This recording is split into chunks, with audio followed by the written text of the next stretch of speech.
let's kind of set the foundation for this first, because we can't make assumptions. So who knows what we're talking about when we mention blue tarp?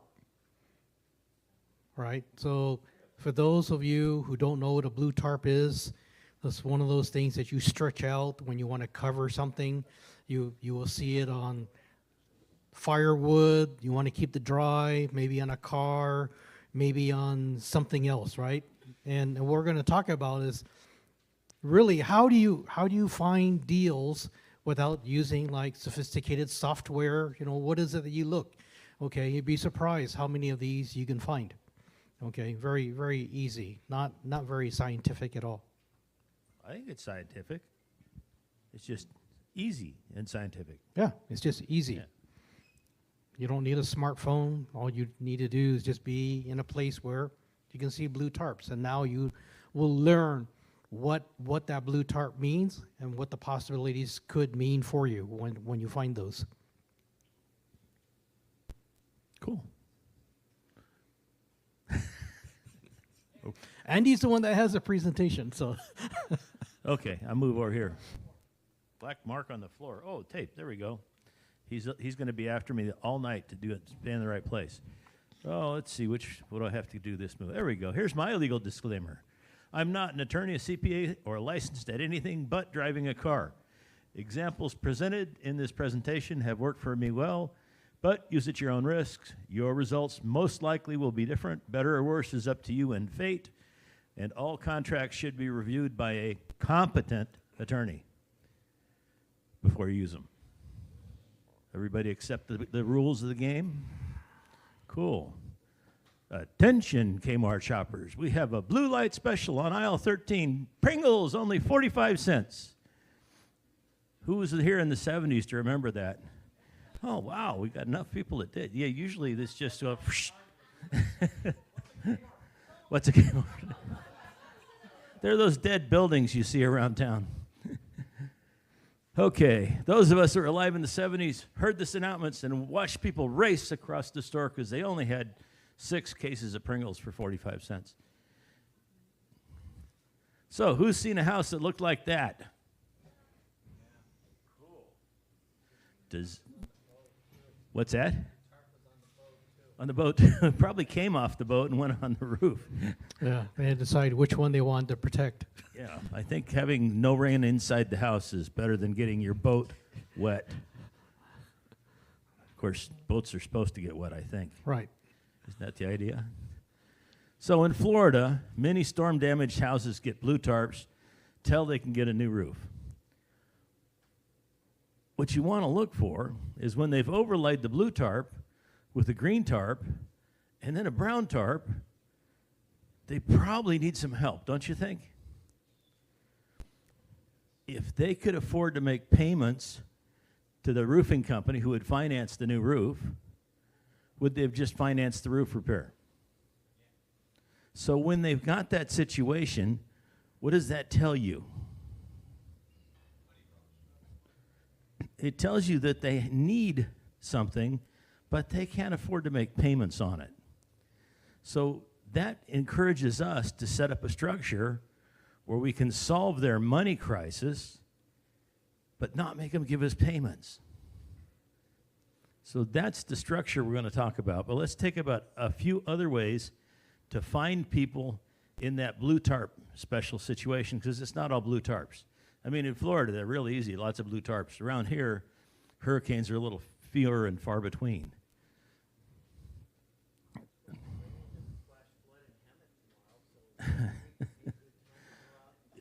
If we have wind, we might find some. So, of course, we're going to look, maybe it's just a boarded up window or two, right? We've all seen that. Have we seen that where the wood has been up so long it's turned gray from the weather? That's the same situation. If they could afford to finance the windows, then they would have had a window fixed. But they've still got the plywood up there. How about a dead car in the driveway? If they've got that sitting in their driveway and not pushed out into the street so somebody can steal it, and there's no place to park their car, should that tell you something about them? How about an unkempt yard? Pete likes to say, it's, it's a butterfly garden, right? Yeah. Pete used to say, do you mow the grass or do you wait for the mayor's son-in-law to come mow your lawn for $500? So are there problems that don't involve doing work on the house? Can we find people that are in a blue tarp situation that don't have the problem isn't the house, it's something else? One of my favorite is property tax sales lists. So every year around May, the tax collector has a sale. And on that sale, in that list, you see all these addresses. There'll be maybe 2,000 of them there. Those are people who have not paid their tax in over 5 years. And they're about to lose their house. So what I do when that list comes out is I take a look at all the houses that are in my farm, my little rectangle of the world, my 1,800 unit subdivision, where I like to invest. And when I do that, I go talk to people. Other places, how about yard sale? When you go to a yard sale, can you tell the difference between somebody who's just cleaning the garage, making a little change, and somebody who's got a major problem? If you go to a garage sale and there's some used kids' clothes, because the kids have outgrown it, and some kids' toys, and some puzzles and stuff like that, are they in a crisis? Probably not.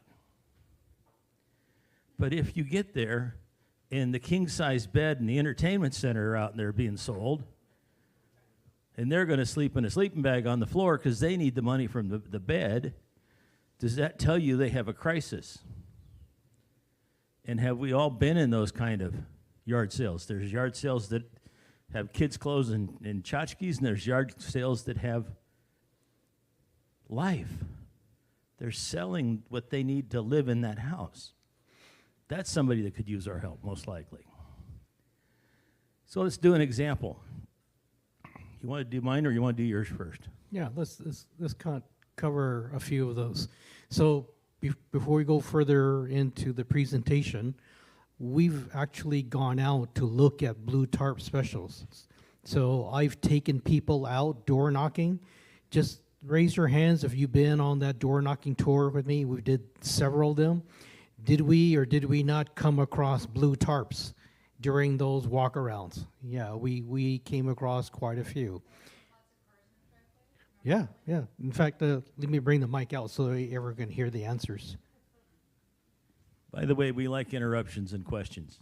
So one of the houses we went by, it didn't really have the blue tarp, but it had, the whole driveway was full of just broken down. I can't remember what they were all like Impalas, or they were all one type of car. I can't remember what kind of car it was, but all beat up and just flat tires. And we're like, okay, here's one.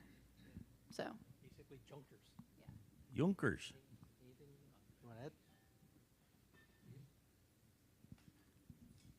Be careful what you say, because some of those Impalas, even though they look like junk, they're worth a lot of money restored.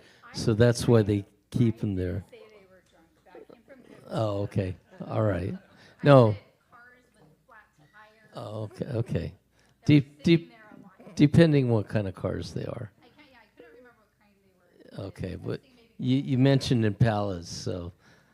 But yeah, Steve has a hot button. The reason why it was said Impalas is because those are like nice. I remember it being a more valuable car, but there was a lot of them just sitting there. Yeah. And it was just an interesting. You were there. You were there. When we were in Rialto. Are you sure? Yes. Oh, that's right. Do you remember that one house, and there was like a whole bunch of cars in the driveway? But do you remember what kind of car they were? No. See? I do not. But yeah, we looked at houses, and we had a bunch of people, but so we didn't intimidate everybody. Maybe one or two people would go up to the door, and the rest of us would stand back. And then we'd engage in a nice conversation, and find out, hey, do you know about the neighbor's house? What's going on with that? The weeds are 3 feet high or whatever. So it was a good presentation, and I'm glad I went. I'm trying to remember now. It's been a while. Yeah, no, I do. Now that she brought that up, I do remember. And yeah, we did a lot of walking around that one neighborhood, and there was a house on the corner too that was obviously abandoned. Like, and it had like he said, it was like the weeds were overgrown. It just looked like it hadn't been lived in a while, you know. And that was on a corner, and then directly across from that house, there was another one that had a Volkswagen and some other vehicle, and that would also kind of look, you know, like they were having some issues. So yeah, I remember those two in particular. If you see a boat parked in somebody's driveway and it doesn't appear to be brand new, is that boat for sale? Most likely. Who here's owned a boat? Cowards, you don't want to admit it, huh? You got the boat? Fine thing. Yeah. When's the best time of a boat owner's life? The No, when day they you buy buy it, the day you sell it. All right, so here's one I had on the tax sale. Nice double wide on land that was owned. The house was on the property tax sale list for only $12,000. Now, I could have gone to the property tax sale and bid, except that it would sell for about $150,000 at the sale. So it'd start at 12, but it'd go all the way up there because people are crazy at those sales. They pay retail plus. So I went and knocked on the door, and I had a conversation with the owner. And he was 10 days away from losing his house at the sale. And his only solution is he had hired a paralegal to file bankruptcy for him, which would have prevented it getting sold this sale, but next year it would go. So that's not really a solution. I said, can you afford to borrow the money from somebody and make payments on it? No, he can't afford another payment. So what I proposed is that I would buy the right to buy his house for $65,000 anytime between 5 and 50 years from now. Questions? Yes. How did you get the homeowner to start talking to you? Because I've actually tried to knock on doors and they don't want to talk. So How did you approach them? it was knock, knock, knock. Hi, I'm Lynn. I learned about your house sale, and that's probably the wrong delivery. And I wanted to come by to see if there's any way that I can help you, if there's a solution that you haven't explored. So were we talking tax sale list or NOD? This was for foreclosure. So 58 people have talked to him. So here's my trick for if I'm knocking a foreclosure door. Hi, my name's Andy. I'm a real estate investor. And I see that the bank has made a mistake and they've got your house listed for a foreclosure sale. And I know it's just paperwork screwed up by the bank. And I'm sure that you, because you look like a smart man, I'm sure you've got a solution to this. And they go, yeah, I've got it figured out. Don't bug me anymore. I've had 142 people knock on my door. And I said, yeah, you know, I know that because I can tell you look like a smart guy. But just in case, in the event that your solution falls through, can I make an offer to buy your house? And I know you're not going to need my offer because you don't have to tell me what your solution is. I've got a friend who put the arm on every cousin in his family and got a little bit from each of them, and that's how he saved his house. And I'm sure you've got a solution worked out, but in the event that your family doesn't come through, can I write you an offer? I don't tell him that he's not. I tell him he's a genius. He's going to solve this problem. He's fretting over nothing, right? You pump him up. Because they've been told by 142 people they're about to lose a house, and they have to sell it to you for 10 cents on the dollar. And I'll add something which is different. So, who's actually been in a foreclosure? Yeah. So if you had attended, okay, I can almost count on one hand how many people attended my session a week or two ago, where I talked about my own personal stuff. I related where my family actually went through a foreclosure, and we did not know about that. So I would probably say when you're doing this door knocking, you might not want to mention foreclosure at first, because you don't know whether that person who's answering the door actually knows what's going on. Because I know in our situation, we didn't. Okay, so when we went on our door knocking tour, we basically just asked, hey, we're looking for houses that might be available for sale. We really like this neighborhood. We were just at this restaurant having breakfast, and we really enjoyed that. And as we started going around the neighborhood, we liked the way it looked, how the other places were convenient. Do you know of anyone that might be selling their house? Because we'd like to potentially buy a house in this neighborhood, so come back to this restaurant and things like that. Okay, so it also depends on your approach as when you door knock and when you talk to the people, how you basically broach the subject of what house is for sale and possibly whose house is for sale. And why you want to buy a house. Yep.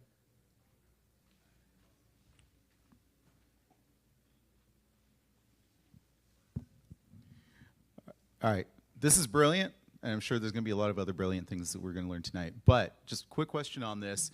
You say between 5 and 50 years. What are the chances that this person's going to be in trouble again somewhere between 5 and 50 years? And how do you protect your investment on this deal? Okay. Good question. In your handout, you see a right to purchase agreement. There's my pointer. And it tells you that the contract's made on the date between Andy Teasley, trustee, Note Investment Trust, and hereafter optionee and seller who's the optioner. There's an address and an APM. That's a legal description of the property, right? And then it says that I desire to grant to, the optioner desires to sell, to grant me that, and I desire to purchase the option, and then there's the price and the receipt that's acknowledged, and you agree as follows. 1, optioner grants the optionee the right to purchase the property at any time after April 21st, 2027, upon at least 30 days prior written notice. And how you give them the notice. Optionor, that's the guy who's needing the money, can extend his option anytime he sends me $200. So somebody take your calculator out and do an interest-only calculation on